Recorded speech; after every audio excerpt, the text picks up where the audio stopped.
जदयू नेता सरयू राय ने राज्य सरकार द्वारा लाई गई मैया सम्मान योजना को बताया बेहतर। कहा, वोट बैंक की सभी करते हैं राजनीति, मुख्यमंत्री को इसे करना चाहिए स्वीकार। युवाओं को बेरोजगारी भत्ता योजना भी करना चाहिए लागू। जमशेदपुर पूर्वी विधायक सरयू राय जदयू में शामिल होने के बाद पहली बार धनबाद पहुंचे। धनबाद परिसदन में विधायक रुके, वहीं परिसदन में मीडिया से बातचीत किया। विधायक सरयू राय ने कहा कि पूर्व मंत्री बच्चा सिंह के मौत होने पर उनके परिवार से मिलने पहुंचे हैं। 11 अगस्त को वह नहीं रहेंगे, इस कारण पहले ही परिवार से मुलाकात करने के उद्देश्य से आए हैं।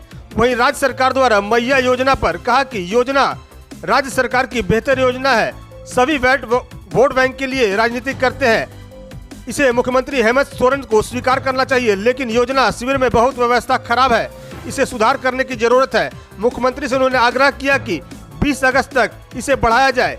मुख्यमंत्री ने इस बात को मान लिया है, लेकिन अगर इस योजना से अंतिम तिथि को खत्म कर दिया जाएगा तो वह और अधिक अच्छा रहेगा। लोकसभा नहीं लड़े तो विधानसभा धनबाद से, विधानसभा तो हमारी है ना पहले से जो जगह है। मजबूती के लिए क्या कुछ आप लोग?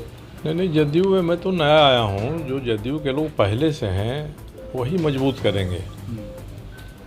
हमारा कोई उपयोग होगा तो बताएंगे कि भाई आपका ये उपयोग हमारे यहाँ है, आप इसमें शामिल हो सकते हैं, इस कार्यक्रम में, इस मुहिम में, तो मैं शामिल हो जाऊँगा। तो जदयू के तो राष्ट्रीय अध्यक्ष नीतीश कुमार जी अपने ही बड़ी मजबूत आदमी हैं। क्या क्या बातें हुई? सीट को लेकर कोई बात नहीं हुई। सीट के बारे में क्या बात होगी? जब मैंने पार्टी ज्वाइन कर लिया तो पार्टी ज्वाइन करने के पहले मैं निर्दलीय था, इंडिपेंडेंट था। मुझे अपने लिए खुद ही तय करना था मैं क्या करूँगा, क्या बोलूँगा। अब जब एक दल में आ गया हूँ तो हर दल का एक अनुशासन होता है, तो उस अनुशासन के परिधि में रहकर ही अपना विचार व्यक्त करना होगा। चुनाव लड़ने लड़ाने की बात है तो एनडीए के साथ नीतीश जी की सरकार दिल्ली में भी है और बिहार में भी है, झारखंड में भी लगेगा एनडीए को कि नीतीश जी को साथ देना है।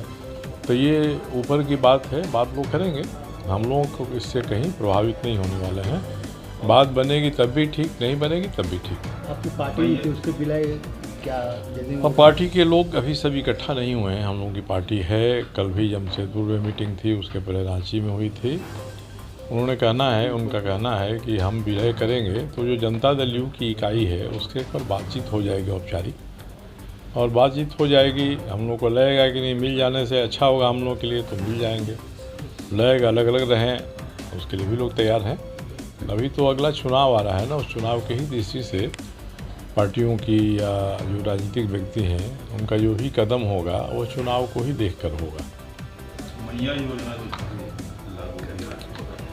नहीं, मैं इसको अच्छा मानता हूँ मैया योजना को, और ये योजना दूसरे राज्यों में भी चल रही है। महतारी योजना के नाम से, कहीं और किसी योजना के नाम से मध्य प्रदेश में भी चली है, तमिलनाडु में भी चल रही है, आंध्र और तेलंगाना में भी चल रही है। तो काफ़ी देर से मुख्यमंत्री जी के ध्यान में आया कि हमको भी 21 साल से 50 साल के बीच की महिलाओं को 1000 रुपया देना चाहिए उनकी सेहत के लिए, उनके पोषण के लिए। देर से ही सही दिया है, स्वागत है। मगर मैं कल ही अपने क्षेत्र में जितने केंद्र हैं उन केंद्रों पर गया था और बहुत बुरी व्यवस्था है। मैंने अखबारों में भी दिया है वहाँ, और मैंने खुद उनको टैग किया कि भाई एक तो आप 10 अगस्त से इसको समय आगे बढ़ गए, 20 अगस्त तक करिए। डीसी को भी मैंने बात किया, सुविधाएं दीजिए।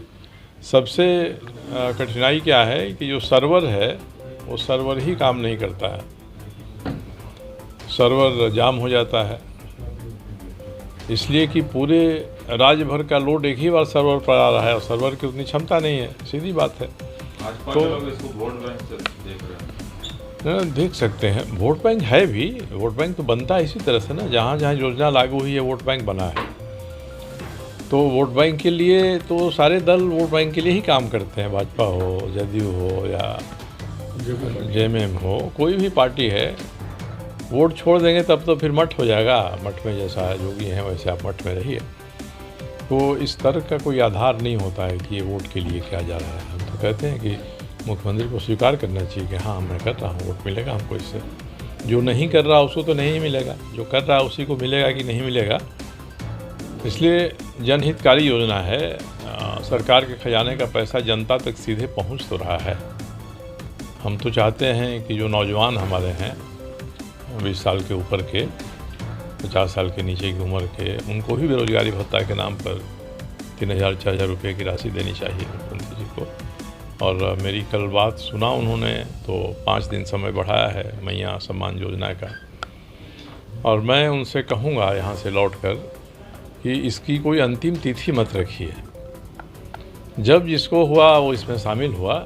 एक दिन आप रख दीजिए कि आप कभी भी जमा करेंगे, आपको हम अगस्त के फलाना डेट से ही हम मानेंगे, जिस दिन से हमारी योजना लागू हुई है शामिल करेंगे। कहीं कोई अफरा तफरी नहीं होगी, लोग इत्मीनान से रहेंगे। इसलिए टाइम बार हटा देना चाहिए। आपके माध्यम से मेरी आवाज़ पहुंचेगी तो ठीक है, नहीं तो मैं विशेष कोई दूसरा तरीका अपनाऊंगा।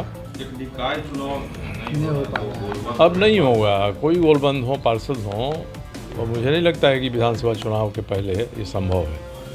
कोई सरकार आश्वासन दे दे, कुछ भी कर दे, क्योंकि चुनाव के बारे में ही अनिश्चितता है। लोग कहते हैं कि अक्टूबर में चुनाव हो जाएगा, समझ लो कि सितंबर के 15 सितंबर के पहले घोषणा हो जाएगी, तो फिर कहाँ निकाय चुनाव होगा। समय पर भी होगा तो नवंबर में आचार संहिता लग जाएगी, तो कोई 2 महीने में सरकार की इतनी क्षमता तो नहीं है कि चुनाव करा ले। इसलिए व्यवहारिक दृष्टिकोण अपनाना चाहिए। हम लोगों को मानना चाहिए कि विधानसभा के चुनाव के बाद ही अब संभव है निकाय का चुनाव। धनबाद में रिंग रोड बनना था जो 13 वर्ष बीत गए तक नहीं बन पाया। अभी तो आपको याद है, हम लोग तो इसको भूल भी चुके हैं कि रिंग रोड बनना था। कहानी में होता था ना कि एक राजा थे, उसी तरह से है। और उन्होंने कहा कि अपनी पार्टी अभी जदयू में विलय नहीं किए है, इसे लेकर बात जारी है। विधानसभा चुनाव को लेकर पार्टी अपना निर्णय लेगी। उनकी जहां उपयोगिता होगी उन्हें बुलाने पर वह जरूर पार्टी के लिए शामिल होंगे। V7 न्यूज भारत के लिए धनबाद से विनोद राज की रिपोर्ट।